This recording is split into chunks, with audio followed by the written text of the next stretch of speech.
नमस्कार, स्वागत है आप सभी का। मैं हूं आपके साथ आस्था कौशिक। पंजाब में प्रधानमंत्री मोदी की सुरक्षा में चूक का मामला अब सुप्रीम कोर्ट जा चुका है। राष्ट्रपति भी इस मसले पर चिंता जता चुके हैं। प्रधानमंत्री मोदी ने आज राष्ट्रपति से मुलाकात भी की है, लेकिन पंजाब सरकार का बचाव करने में कांग्रेस लगातार जुटी हुई है। हालांकि पंजाब सरकार ने मामले में एक उच्च स्तरीय जांच कमेटी भी गठित की है, लेकिन सीएम चन्नी का कहना है कि प्रधानमंत्री की सुरक्षा में चूक नहीं हुई और यही बात कांग्रेस के तमाम नेता बार बार कहते दिखते हैं, जिसको लेकर कांग्रेस और बीजेपी में वार पलटवार का दौर तेज हो चुका है। लेकिन सवाल प्रधानमंत्री की सुरक्षा का है। सवाल यह है कि 20 मिनट तक हाईवे पर पीएम का काफिला खड़ा रहा, प्रदर्शनकारी पीएम के करीब तक पहुंच गए। इसे रोकना किसकी जिम्मेदारी थी? सवाल यह भी है कि प्रधानमंत्री की सुरक्षा में सेंध किसी की साजिश तो नहीं थी। खासकर खालिस्तानी संगठनों का नाम भी अब इससे जुड़ रहा है, क्योंकि 2 जनवरी को भी एक वीडियो सामने आया था और आज भी एक वीडियो जारी हुआ है जिसमें खालिस्तानी गुरपतवंत सिंह पन्नू भड़काऊ बयान दे रहा है। उसने साफ कहा है कि तिरंगे वाले मोदी को हमने पंजाब से वापस कर दिया। 2 जनवरी को वीडियो जारी करके पन्नू ने पीएम की रैली का विरोध का ऐलान किया था और फिर 5 जनवरी को यह घटना हुई और आज वीडियो जारी करने के बाद आजाद खालिस्तान की मुहिम की शुरुआत की बात कही गई। तमाम मुद्दों पर चर्चा करेंगे, लेकिन उससे पहले ये रिपोर्ट देखिए।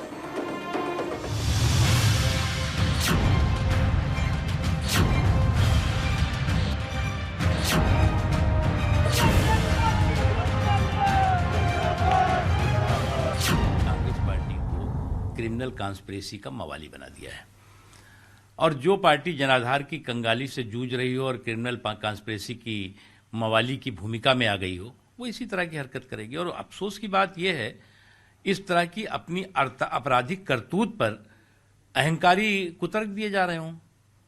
इसको कहते हैं कि साजिश और सीनाजोरी। ऐसे मामले में पंजाब सरकार के खिलाफ कार्रवाई करने की जगह अगर वह बचाव में एक भी शब्द का प्रयोग कर रहे हैं तो लगता है कि साजिश में पूरी कांग्रेस हिस्सेदार। कांग्रेस अगर इस साजिश का हिस्सा नहीं होती तो जिन लोगों ने माननीय प्रधानमंत्री जी की सुरक्षा के लिए खतरा पहुंचाने का प्रयास किया, उनके साथ पंजाब की पुलिस चाय नहीं पी रही होती। अगर किसी की जिम्मेदारी है तो आपके मंत्री की, भीड़ ने इकट्ठा कर पड़ने वाले आपके संगठन की और एसपीजी की, जिसने क्लियरेंस दिया है। पर आपको हजम नहीं हो रहा है। स्मृति जी, दलित मुख्यमंत्री बर्दाश्त नहीं कर पा रही भाजपा। पंजाब कांग्रेस के नेताओं का बार बार पाकिस्तान जाना, वहां के जनरलों से गले मिलना और आज देश के यशस्वी प्रधानमंत्री जब वहां जा रहे थे तो उनकी सुरक्षा में जिस तरह की घटना घटित हुई है, ये अपने आप में बताता है और ये इशारा करता है कि इसमें कोई विदेशी साजिश जरूर शामिल है। इसका जवाब कांग्रेस को देना होगा। मोदी ते भारती हुकूमत सुन ले, आज 5 जनवरी पंजाब दे विच आजाद खालिस्तान रेफरेंडम दी मुहिम उदों शुरू हो गई जदों तिरंगे वाले पंजाब नूं छड्ड के दिल्ली वापस पहुंच गए।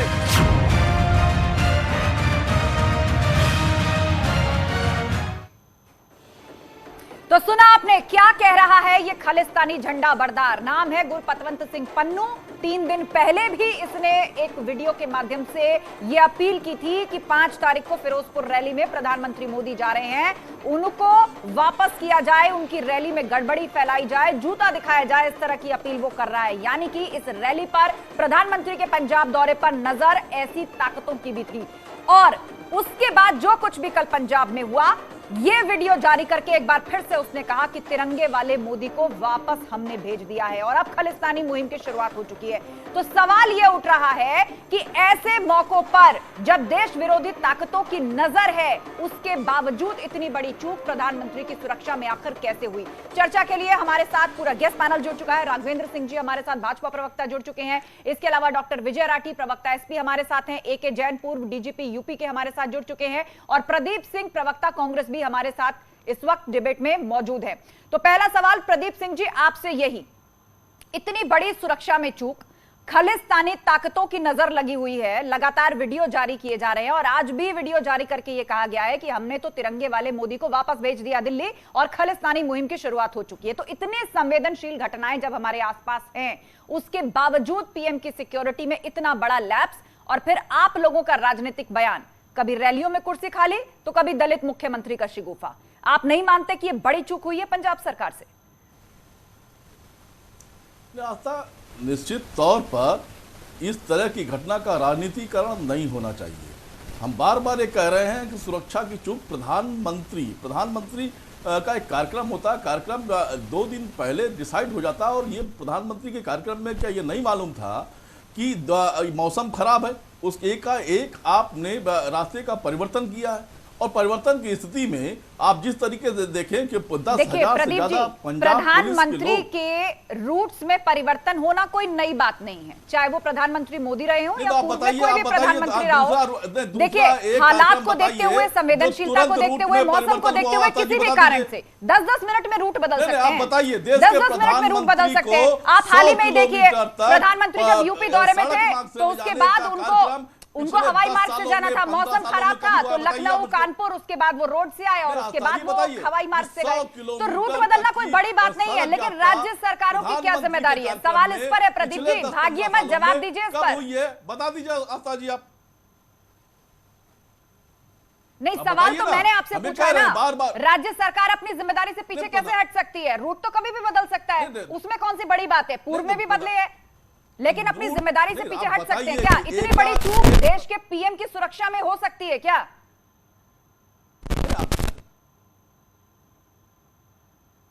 ठीक है, आपकी आवाज फिलहाल कुछ प्रॉब्लम है, मैं आपके पास लौटूंगी, लेकिन विजय राठी, समाजवादी पार्टी के प्रवक्ता भी हमारे साथ जुड़े हुए हैं। विजय राठी जी, यहां पर दलील यह दी जा रही है कि अचानक परिवर्तन हुआ। उत्तर प्रदेश भी आए थे प्रधानमंत्री, यहां भी परिवर्तन हुआ था, मौसम खराब था, कानपुर तक वो गए बाय रोड, उसके बाद हवाई मार्ग से दिल्ली पहुंचे, तो ये कौन सी बड़ी बात है? लेकिन जिम्मेदारी राज्य सरकार की है ना, यहां पर देश का प्रधानमंत्री यदि आपके राज्य में है तो अपने हिस्से की जिम्मेदारी आपने पूरी क्यों नहीं की?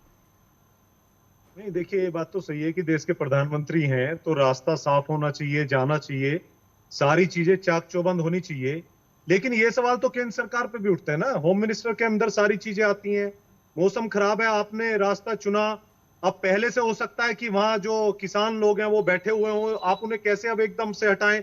या तो आप लाठी चार्ज कीजिए, वो भी नहीं हो सकता। नहीं, और रही प्रधानमंत्री जी की, देखिए यदि प्रदर्शनकारी बैठे भी हैं तो ये जिम्मेदारी भी विजय जी राज्य सरकार की बनती है कि अगर आप रास्ता साफ नहीं करा सकते लेकिन रूट बदल तो सकते हैं, सजेस्ट तो कर सकते हैं ना, लोकल अथॉरिटी आप ही हैं। जी, मैंने ये देखा है कि यहाँ हर तरह की जिम्मेदारी वो अगर राज्य सरकार विपक्ष की है उसी पे डाल दिया जाता। अगर वहां इनकी अपनी सरकार होती तो जिम्मेदारी फिर मुझे लगता है जो विपक्ष के नेता उन पे डाल दिया। देखिए, फिलहाल तो ऐसा कोई उदाहरण सामने नहीं आया। मैंने यूपी का जिक्र किया, जहां पीएम के दौरे हुए वहां सरकार ही नहीं की थी, ऐसा कोई लैप्स हुआ नहीं। जहां लैप्स हुआ है हम तो उसकी बात कर रहे हैं ना, विषय तो यही है ना हमारा। करते हैं, ब्रिटेन बनाने की बात करते हैं, तो प्रधानमंत्री जी हमारे बीच के हैं। 15 मिनट अगर फ्लाईओवर पे रुक जाएंगे हम लोग, 1-1 घंटा, आप ही 1-1, 2-2 घंटा खड़े होते हैं अपने लोग। विजय जी माफ कीजिए, पब्लिक इनकन्वीनियंस जो है ना, मेरी बात हो, आपकी बात हो या किसी भी आम नागरिक की बात हो, ठीक है, जाम के कारण या प्रोटेस्ट के कारण किसी का वक्त खराब हो तो ये हर केस में कहा जाएगा कि नहीं इसको मैनेज करना चाहिए, लेकिन देश के प्रधानमंत्री को आप मेरी या आपकी कैटेगरी में नहीं रख सकते। ये राष्ट्रीय सुरक्षा से जुड़ा हुआ मसला बन जाता है फिर, और उस पर जब राजनीतिक जवाब आते हैं राज्य सरकारों की तरफ से तो फिर कई तरह के सवाल उठते हैं। मुद्दों से हटाया जा रहा है, उनमें इतनी सिक्योरिटी है, कहां जान का खतरा है? ये देश को आज फिर जरूरी मुद्दों से मोड़ा जा रहा है, कोई कहीं जान का खतरा नहीं है किसी को भी, देश सुरक्षित हाथों में। देखिए विजय राठी जी, आप एक जिम्मेदार पार्टी के प्रवक्ता है और जिस तरह की बात आप कह रहे हैं कि इतनी सिक्योरिटी है, कोई जान को खतरा नहीं है, तो देश के प्रधानमंत्री को क्या आप इस मुसीबत में डाल देंगे? 20 मिनट तक एक ही लोकेशन पर देश के प्रधानमंत्री का काफिला फंसा रहे, लोग मोबाइल से वीडियो बना रहे हैं, आप समझ रहे हैं, दूर से टारगेट आराम से किया जा सकता है, झंडा लेकर प्रदर्शनकारी इनर लेयर तक पहुंच रहे हैं, लोग बाग सेल्फी कैमरे से बना रहे हैं और कह रहे देखिए पीएम की गाड़ी जो है ना मेरे सामने से मुड़ के निकल रही है। ये आपको मामूली बात लगती है? के हैं, बीच के हैं, हमारे बीच के हैं, हम वीडियो नहीं बना सकते क्या? हम लोग आतंकवादी नहीं है, वो सुरक्षा है, वो हमारे बीच के हैं। हमारे राष्ट्रीय अध्यक्ष जी हजारों लोगों से हाथ मिलाते हैं। ये जो बात आप कह रहे हैं ना विजय राठी जी, एक जिम्मेदार पार्टी के प्रवक्ता को शोभा नहीं देती। देश के प्रधानमंत्री की सुरक्षा सिर्फ पीएम की नहीं, ये राष्ट्र की सुरक्षा है, ये नेशनल सिक्योरिटी का मैटर है। और जिस जगह ये काफिला फंसा वहां से बॉर्डर पास है, पाकिस्तान बॉर्डर वहीं से पास लगता है, और जो खालिस्तानी संगठनों के वीडियो निकल के सामने आ रहे हैं ना, मुझे लगता है शायद आपने देखे या नहीं देखे हैं, अभी भी हमने चलाया था, गुरपतवंत सिंह पन्नू, नाम तो सुना ही होगा ना, कनाडा से बैठ के वीडियो जारी कर रहा है और भड़का रहा है लोगों को कि प्रधानमंत्री को जूता दिखाओ, रैली में मत पहुंचने दो, तिरंगे वाले पीएम को वापस भेज दिया हमने। इस तरह की बातें हो रही हैं सर। किस तरह की बात और दलील आप यहाँ पर दे रहे हैं? राघवेंद्र सिंह जी, भाजपा प्रवक्ता हमारे साथ हैं। यहाँ कहा जा रहा है सेंट्रल एजेंसी की भी जिम्मेदारी उतनी थी। अब ये मुद्दों से भटकाने की बात चल रही है।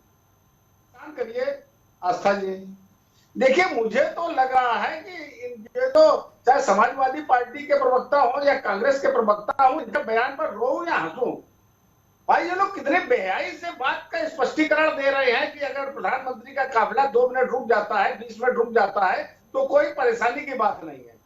भाई ये एक तो चोरी ऊपर से सोना जोड़ी, देश के प्रधानमंत्री की सुरक्षा का मामला है। याद करिए कानपुर में, मैं कानपुर से ही बैठा हुआ हूं, कानपुर में प्रधानमंत्री जी आए थे, पूरा रूट जो डाइवर्ट कर दिया गया था। 90% जो है प्रधानमंत्री कानपुर के शहर के अंदर, कानपुर के बाहर और कानपुर से लखनऊ तक बाई रोड गए थे, कोई भी परिंदा ने पर नहीं मार पाया था। अब वो वहां का घटना देख लीजिए पंजाब की, वहां पर जितने प्रदर्शनकारी थे उससे ज्यादा पुलिस वाले थे, और पुलिस वाले जो है प्रदर्शनकारियों के साथ खड़े होकर चाय पी रहे थे। ताज्जुब है, ये कैसी व्यवस्था कर रखी थी? निश्चित रूप से कांग्रेस जो है मोदी विरोध करते करते राष्ट्रद्रोह में आमदा हो गई है, निश्चित रूप से। बिल्कुल, और ये जो तमाम वीडियो सामने आए ना, सोशल मीडिया के माध्यम से सर्कुलेट हुए हैं, पूरे देश ने देखे हैं कि वहां पर हो क्या रहा था। पुलिस वाले जिनके ऊपर जिम्मेदारी थी रास्ता साफ कराने की, वो प्रदर्शनकारियों के साथ बैठ के बारिश के मौसम में छाते लगाकर चाय का आनंद ले रहे थे, और आसपास जो भीड़ थी, पीएम के काफिले के आसपास जो भीड़ थी, वो अपने मोबाइल कैमरे से वीडियो बना रही थी, कोई दूर से दिखा रहा था, मतलब दूर से टारगेट सेट भी किया जा सकता था। बहुत तरह के सवाल थे, बहुत खतरनाक स्थिति वहां पर पैदा हो गई थी। पूर्व डीजीपी यूपी के हमारे साथ इस वक्त जुड़े हुए हैं AK जैन साहब, उनसे समझते हैं। AK जैन साहब, चूंकि आप पुलिस सर्विसेज में रहे हैं, एक लंबी सर्विस आपने सर्व की है यहाँ पर, तो सवाल यहाँ सेंट्रल एजेंसीज और स्टेट को लेकर ये उठाया जा रहा है कि सेंट्रल एजेंसीज क्यों नहीं चौकन्ना थी, उन्होंने क्यों नहीं ट्रैफिक चेक किया, या उन्होंने क्यों नहीं डिफरेंट रूट लिया। तो आप जरा समझाइए कि जब प्रधानमंत्री का रूट किसी राज्य में लगता है तो किसकी क्या जिम्मेदारी होती है, और मौजूदा परिस्थिति में सबसे बड़ी जवाबदेही किसकी है यहाँ? देखिए, बड़ा स्पष्ट है, ब्लू बुक में बिल्कुल स्पष्ट लिखा हुआ है, जब भी किसी राज्य के दौरे पे जाते हैं, वहाँ की पुलिस का, वहाँ के प्रशासन का, स्टेट गवर्नमेंट का ये दायित्व होता है कि बिल्कुल फ्री पैसेज पीएम के लिए दें, कंटिजेंसी रूट की प्लानिंग करके रखें। इसके लिए कई चरण में मीटिंग्स होती हैं कि अगर वेदर खराब है या किसी वजह से चॉपर से नहीं जा सकते हैं तो कौन सा रूट लेंगे रोड का।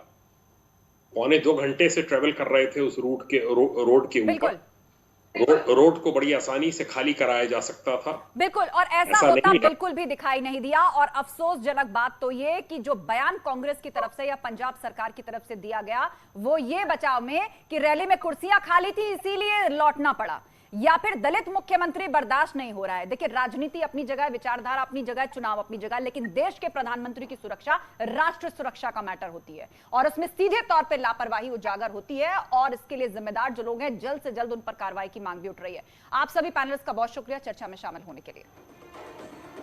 तो इसी के साथ इस खास कार्यक्रम में बस इतना ही, लेकिन खबरों का सिलसिला जारी है, आप जुड़े रहिए हमारे साथ।